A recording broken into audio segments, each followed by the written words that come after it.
మత్తుకు బానిస అయి కట్టపలేక జీవితాలను చేసుకునేటువంటి యువతరానికి ఒక చిన్న సూచన.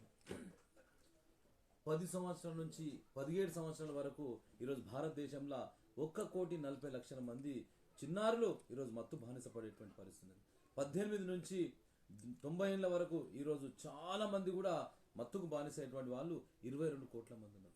వాళ్ళని చూస్తుంటే చాలా బాధాకరమైనటువంటి పరిస్థితి. ఇప్పుడు డిసెంబర్ 31 వచ్చిందనుకో, వైన్స్ దగ్గర వాళ్ళు చేసేటువంటి విన్యాసాలు, వాళ్ళు చేసేటువంటి యోగా, వాళ్ళు చేసేటువంటి అనేక రకాలైన ప్రక్రియ చూస్తే భారత మాత కన్నీళ్లు పెట్టేటువంటి యువత చూసి చాలా బాధాకరమైన పరిస్థితి. కనుక ఈరోజు ఒకటే కోరుతున్నా, డిసెంబర్ 31 రోజున మీరు ఒక భారత మాత మీద, జన్మనిచ్చినటువంటి తల్లి మీద ఒక ప్రమాణం తీసుకోండి. ఎట్టి పరిస్థితుల్లో మద్యానికి, మత్తుకు, గంజాయికి, ఇంకా చాలా రకాలైనటువంటి దానికి నేను దూరంగా ఉంటా. నేను ఒక భారతీయ యువకుడిని, స్వామి వివేకానంద ఇచ్చిన ఒక మంచి సూక్తిని తీసుకొని ముంగడిపోయి భారతదేశాన్ని వెలిగించే దేశం చేస్తా అనేటువంటి ఒక దివిటి లాంటి ఒక అద్భుతమైన ఆలోచన